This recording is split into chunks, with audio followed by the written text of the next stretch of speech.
Hi friends, Assalamualaikum. Welcome back to our channel Traditional Adupangarai. இன்னைக்கு நம்ம சேனல்ல சௌமன் pasta restaurant ஸ்டைல்ல எப்படி செய்யறதுன்னு தான் பார்க்க போறோம். வீடியோஸ்க்குள்ள போறதுக்கு முன்னாடி நம்ம சேனலை சப்ஸ்கிரைப் பண்ணிட்டு வீடியோஸ் பாருங்க. அப்பதான் நான் போற சிம்பிள் அண்ட் ஹெல்தி ரெசிபீஸ் உங்களை வந்து அடையும். ஒரு 400 கிராம் சிக்கனை இந்த மாதிரி ரொம்ப லேஸா ரொம்பவே தின்னா ஸ்லைஸா கட் பண்ணி எடுத்துக்கோங்க.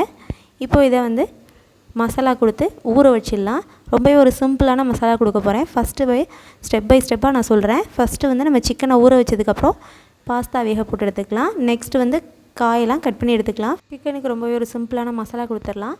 தேவையான அளவு உப்பு, கார்ன்ஃப்ளவர் ஒரு ஸ்பூன் மிளகுத்தூள் சேர்த்துட்டு கூடவே முட்டையோட மஞ்சக்கருவை ரிமூவ் பண்ணிவிட்டு ஒயிட் யோக்கை மட்டும் சேர்த்துக்கலாம்.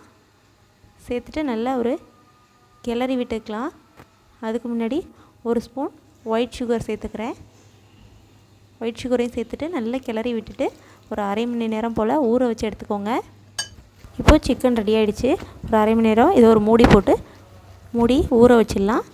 அடுத்து பாஸ்தாவை வேக போட்டு எடுத்துக்கலாம். இப்போது ஒரு சட்டியில் தண்ணி வச்சுட்டு நல்லா கொதிச்சதுக்கு பிறகு பாஸ்தாவை சேர்த்துட்டு தேவையான அளவு உப்பு சேர்த்துக்கிறேன். கூடவே ஒரு ஸ்பூன் அளவு எண்ணெய் சேர்த்துக்கோங்க. அப்போ தான் ஒன்று ஒட்டாமல் இருக்கும். ஒரு அரை பதம் வெந்ததுக்கு உடனே ஸ்டவ் ஆஃப் பண்ணிவிட்டு அப்படியே இறக்கி வச்சுருங்க. இன்றைக்கி 3/4 கிலோ பாஸ்தா எடுத்திருக்கேன். 2 டம்ளர் நார்மல் வாட்டர் பச்சை தண்ணியை இதில் ஊற்றிட்டு அப்படியே எடுத்து இறக்கி வச்சிடலாம். இப்போது காய்கறியை ரெடி பண்ணிக்கலாம். முட்டைக்கோஸை நல்லா இந்த மாதிரி ஸ்லைஸாக நைஸாக கட் பண்ணிவிட்டு எடுத்து வச்சுருக்கேன். இது ஒரு 150 கிராம் இருக்கும். இது கூடவே ஒரு கேரட், கேப்சிகம் இது ரெண்டையும் கட் பண்ணி எடுத்துக்கலாம். கேரட்டை இந்த மாதிரி நீட்ட வாகில் கட் பண்ணி எடுத்துக்கோங்க. கேப்சிகமும் அது மாதிரி நீட்ட வாகிலே கட் பண்ணி எடுத்துக்கோங்க. அப்போ தான் பார்க்குறதுக்கு நல்லாயிருக்கும். 4 பச்சை மிளகாய் எடுத்திருக்கேன். அதையும் நீட்ட வாகில் கட் பண்ணி வச்சுருக்கேன்.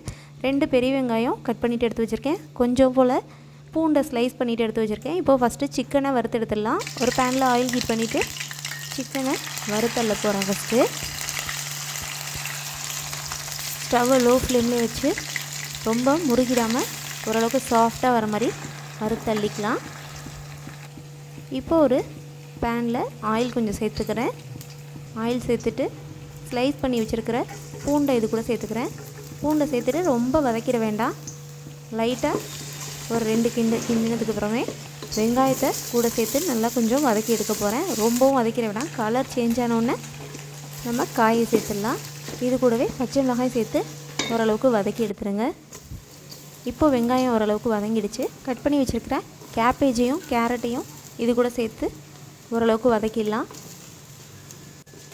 கேப்சிகம் எப்போதும் போட்டது வதங்கிடும். ஸோ நம்ம இது ரெண்டையும் ஃபஸ்ட்டு சேர்த்துட்டு ஒரு வதக்கி பிறகு அதுக்கப்புறம் கேப்சிகம் சேர்த்துக்க போகிறோம். கேப்சிகம் சேர்த்து 2 கிளறிட்டு இப்போது மிளகாய்த்தூள் 1 ஸ்பூன், மஞ்சள் தூள் அரை ஸ்பூன், மிளகுத்தூள் அரை ஸ்பூன் சேர்த்து இது கூட நல்லா கிளறி விட்டுடலாம். இப்போது வறுத்துட்டு எடுத்து வச்சுருக்கிற சிக்கன் பீசஸை இது கூட சேர்த்துட்றேன். சிக்கன் வறுத்த எண்ணெயையும் இதிலே கொஞ்சம் சேர்த்துருங்க. ஆயில் ரொம்ப இருந்தாலும் நல்லா இருக்காது. அதே சமயம் ஆயில் இல்லாமல் இருந்தாலும் நல்லா இருக்காது. ஸோ கொஞ்சம் நார்மலாக இருக்கிற மாதிரி பார்த்துக்கோங்க. இப்போது வேக வச்சு எடுத்து வச்சுருக்கிற பாஸ்தாவை நல்லா தண்ணியெலாம் வடிகட்டிட்டு எடுத்து வச்சுருக்கேன். அதை இது கூட சேர்த்துட்டு ஸ்டவ் ஆஃப் பண்ணிவிட்டு கொஞ்சம் நல்லா கிளறி விட்டுருங்க. ரொம்ப கிளறிடாமல் லைட்டாக அந்த மாதிரி கிளறி எடுத்துருங்க. சிக்கனோட மசாலாவோட நல்லா பிரண்டு வர மாதிரி.